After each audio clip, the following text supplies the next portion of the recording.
Bapa, Putra, dan Roh Kudus. Amin. Allah yang penuh kasih, kami bersyukur kepadamu bahwa Putramu Yesus mengungkapkan bahwa Engkau adalah Bapa yang penuh kasih kepada kami.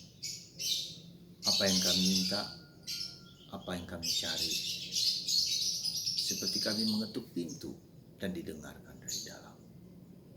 Dan Engkau mengabulkan, membuka pintu bertemu dengan Engkau dalam doa-doa kami. Terpujilah namamu kini sepanjang segala masa. Amin.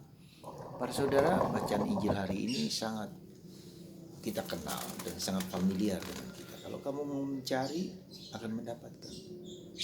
Kalau kamu mengetuk pintu, pintu akan dibukakan. Dan inilah suatu kerinduan hati Allah kepada kita manusia. Kita semacam tanda petik diberi anugerah untuk meminta sesuatu. Tetapi juga kita harus sadar bahwa pemberian pengabulan doa adalah hak privilege Allah. Dia bisa memberi pada waktu itu, seperti ketika Yesus melihat orang sakit, orang mati dibangkitkan. Tapi bisa aja Yesus menunda seperti temannya Lazarus, sahabatnya Lazarus. 4 hari baru dia datang mengunjungi Lazarus yang telah mati, yang telah dikuburkan dan dibangkitkan.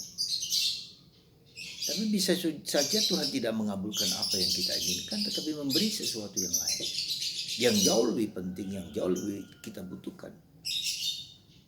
Jadi hak Tuhan itu untuk mengabulkan, tidak mengabulkan, menunda, atau memberi sesuatu yang lain yang lebih penting, yang lebih dibutuhkan dari kita. Dan inilah hak Tuhan bagi kita.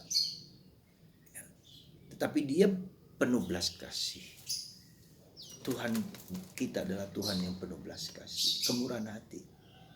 Seperti halnya seorang anak yang meminta telur, tidak akan diberinya ular. Roti, diminta roti, tidak akan diberinya singa atau sesuatu yang berbahaya. Jadi kita lihat di sini yang harus kita pegang adalah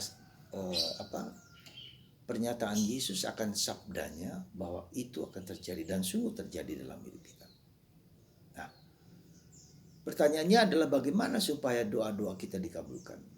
Ya, doa-doa kita dikabulkan kalau menurut saya adalah harus ada kerendahan hati. Kita tidak bisa memaksakan apa yang kita inginkan kepada Tuhan.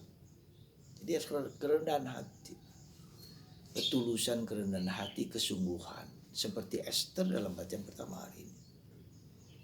Rendah hati di hadapan Tuhan. Kita tidak seolah-olah kita memaksakan kehendak kita kepada Tuhan. Bukan itu. Jadi harus ada kerendahan hati dari pihak kita manusia. Ya. Yang kedua adalah bahwa privilege kehendak Tuhan bagi kita. Hak Tuhan untuk mengabulkan ada pada kita. Dan yang penting juga adalah bahwa kerap kali Tuhan tidak mengabulkan doa kita untuk melatih kita.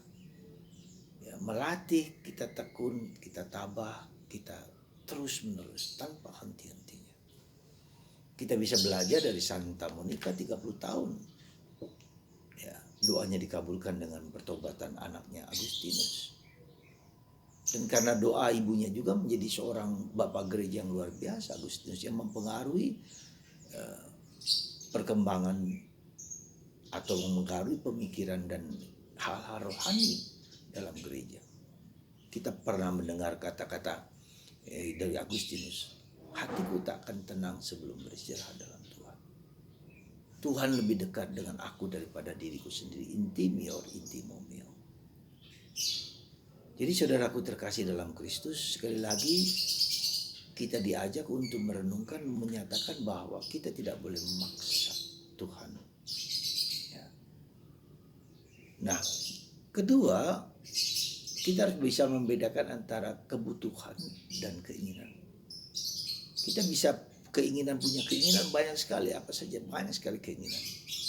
Ya, tetapi juga kita harus sadar bahwa tidak selalu keinginan kita dipenuhi, tetapi kebutuhan yang sangat esensial bagi kita, Tuhan lebih tahu keadaan kita daripada diri kita sendiri. Nah, ada satu kalimat yang menurut saya cukup bagus. The Calvary is the school of prayer. Calvary, tempat Yesus disalibkan, itu adalah sekolah doa. Jadi sekali lagi, the Calvary is the school of prayer. Jadi ketika kita mengalami penderitaan, mengalami salib, mengalami kesulitan, itu adalah sekolah doa. Tuhan sedang mendidik kita, membina kita supaya kita tabah kuat, ya. Supaya kita berfokus kepada kerinduan hati Allah, kepada kehendak Allah. Ya, makananku adalah melakukan kehendak Allah. Yesus pun harus taat kepada Bapa. Ya. Meski dia ingin bahwa penderitaan piala itu berlalu daripadanya, tetapi dia tetap percaya pada Tuhan. Dan inilah ketaatan kepada kehendak Tuhan adalah makananku, kata Yesus. Semoga sabda Yesus yang hari ini dinyatakan kepada kita. Mintalah, maka kamu akan diberi. Carilah, maka kamu akan mendapatkan. Ketuklah pintu. Kita terus mengetuk pintu tanpa ragu, tanpa kita sadar, tanpa kita kecewa. Dibutuhkan kerendahan hati, dibutuhkan keteguhan hati untuk terus mohon kepada Tuhan. Dan yang mungkin harus kita sadari juga, Tuhan seringkali sudah memenuhi apa yang kita butuhkan. Ya, sudah memenuhi apa yang kita butuhkan, tetapi kita tidak melihat, kita tidak merasakan, kita tidak tahu, mengerti bahwa Tuhan sudah menyempurnakan itu. Maka di sini juga dibutuhkan suatu kepekaan, suatu ketajaman, ya, bahwa Tuhan sudah mengabulkan doa kita. Dan juga kita harus perhatikan bahwa kapan doa kita dikabulkan. Ya, sekali lagi itulah misteri kehendak Tuhan. Dan kita membutuhkan suatu kepekaan dan ketajaman dalam hidup kita bahwa sudah dipenuhi, sudah dikabulkan doa kita. Tapi mungkin kita tidak merasakan, tidak mengalami, tidak sadar bahwa itu sudah dikabulkan. Ya. Dan yang terakhir, harus kita sadari juga sebetulnya doa-doa kita adalah doa yang sudah dikabulkan. Ya. Sudah dan belum. Semoga Tuhan membuka mata kita, mencelikan mata kita, sehingga kita tahu bahwa Tuhan sayang kepada kita sebagai Bapa yang penuh kasih. Tuhan memberkati Anda semua, Bapa, Putra,